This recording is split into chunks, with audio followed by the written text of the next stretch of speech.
Hi hello ನಮಸ್ಕಾರ welcome to Priyanka Prateesh vlogs. ನೀವಿನ್ನು ನನ್ನ ಚಾನಲ್ಗೆ ಸಬ್ಸ್ಕ್ರೈಬ್ ಆಗಿಲ್ಲ ಅಂದರೆ ಪ್ಲೀಸ್ ಸಬ್ಸ್ಕ್ರೈಬ್ ಮಾಡ್ಕೊಳ್ಳಿ. ನಾನಿವತ್ತು ಚಂಪಕಧಾಮ ಟೆಂಪಲ್ಗೆ ಬಂದಿದ್ದೀನಿ.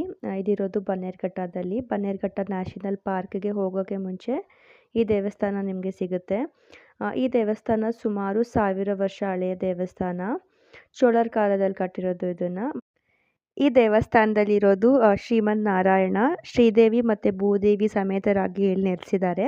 ಮತ್ತು ದೇವಸ್ಥಾನಕ್ಕೆ ಬೇಕಾಗಿರೋ ಪೂಜೆ ಸಾಮಗ್ರಿ ನಿಮಗೆ ಕೆಳಗಡೆ ಸಿಗುತ್ತೆ, ದೇವಸ್ಥಾನದ ಕೆಳಗಡೆ. ಇಲ್ಲ ನೀವು ಮನೆಯಿಂದನೂ ತೊಗೊಂಡು ಬರ್ಬೋದು. ಮತ್ತು ಇಲ್ಲಿನ ಜನ ಏನು ನಂಬ್ತಾರೆ ಅಂತ ಹೇಳಿದ್ರೆ, ಈ ದೇವಸ್ಥಾನದ ಕೆಳಗಡೆ ಇನ್ನೂ 2 ದೇವಸ್ಥಾನ ಇದೆ, ಅದ್ರ ಮೇಲೆ ಇದನ್ನು ಕಟ್ಟಿರೋದು ಅಂತ ಅವ್ರು ನಂಬ್ತಾರೆ. ಮತ್ತು ದೇವಸ್ಥಾನದಲ್ಲಿ ಇದೆಲ್ಲ ಉತ್ಸವ ಮೂರ್ತಿ, ಅದನ್ನು ಸಾಕ್ಷಾತ್ ಭಗವಂತನೇ ಮಾಡಿರೋದು. ಯಾವುದೇ ಮನುಷ್ಯರು ಅದನ್ನು ಮಾಡಿಲ್ಲ ಅಂತೇಳಿ ಅವ್ರು ನಂಬ್ತಾರೆ.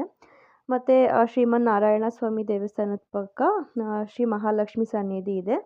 ನೀವು ಅಲ್ಲಿಂದ ದರ್ಶನ ಮಾಡಿಕೊಂಡು ಆಚೆ ಬಂದರೆ ಅಲ್ಲಿ ಅನ್ನ ಸಂತರ್ಪಣೆ ಮಾಡೋ ಜಾಗ ನಿಮ್ಗೆ ಸಿಗುತ್ತೆ. ಪ್ರತಿದಿನ ಮಧ್ಯಾಹ್ನ ಇಲ್ಲಿ ಅನ್ನ ಸಂತರ್ಪಣೆ ನಡೆಯುತ್ತೆ. ಮತ್ತು ಸಂಜೆ ಮಕ್ಕಳಿಗೆ ಇಲ್ಲಿ ಭರತನಾಟ್ಯಂನ ಹೇಳ್ಕೊಡ್ತಾರೆ. ಇಲ್ಲಿಂದ ಸ್ವಲ್ಪ ಮುಂದೆ ಬಂದರೆ ಲಕ್ಷ್ಮೀ ನರಸಿಂಹಸ್ವಾಮಿ ದೇವಸ್ಥಾನಕ್ಕೆ ಹೋಗೋಕ್ಕೆ ಮೆಟ್ಟಿಲಿದೆ. ಈ ದೇವಸ್ಥಾನ ಇರೋದು ಬೆಟ್ಟದ ಮೇಲೆ. ಸುಮಾರು 100ರಿಂದ 150 ಮೆಟ್ಟಿಲನ್ನ ಹತ್ತಿದ್ರೆ ನಿಮಗೆ ದೇವಸ್ಥಾನ ಸಿಗುತ್ತೆ. ನಿಜವಾಗ್ಲೂ ಇಲ್ಲಿಗೆ ಬಂದರೆ ನಿಮ್ಗೆ ಅನಿಸುತ್ತೆ, ಇದು ನಿಜವಾಗ್ಲೂ ಈ ಥರದೊಂದು ಜಾಗ ಬೆಂಗಳೂರಲ್ಲಿ ಇದೆಯಾ ಅಂತ. ಅಷ್ಟು ಚೆನ್ನಾಗಿದೆ ಈ ಬೆಟ್ಟ, ದೇವಸ್ಥಾನ ಎಲ್ಲ. ಸುಮಾರು 4 ಗಂಟೆಗೆ ಬಂದರೆ ನೀವು ಸಂಜೆ 7 ಗಂಟೆವರೆಗೂ ಇಲ್ಲೇ ಇದ್ದು ಟೈಮ್ ಸ್ಪೆಂಡ್ ಮಾಡಿ ಹೋಗ್ಬೋದು. ಮತ್ತು ಮನಸ್ಸಿಗೆ ತುಂಬ ಶಾಂತಿ ಕೊಡುತ್ತೆ ನನಗೆ ಈ ದೇವಸ್ಥಾನ ಅಂತ ಅನ್ನಿಸ್ತು.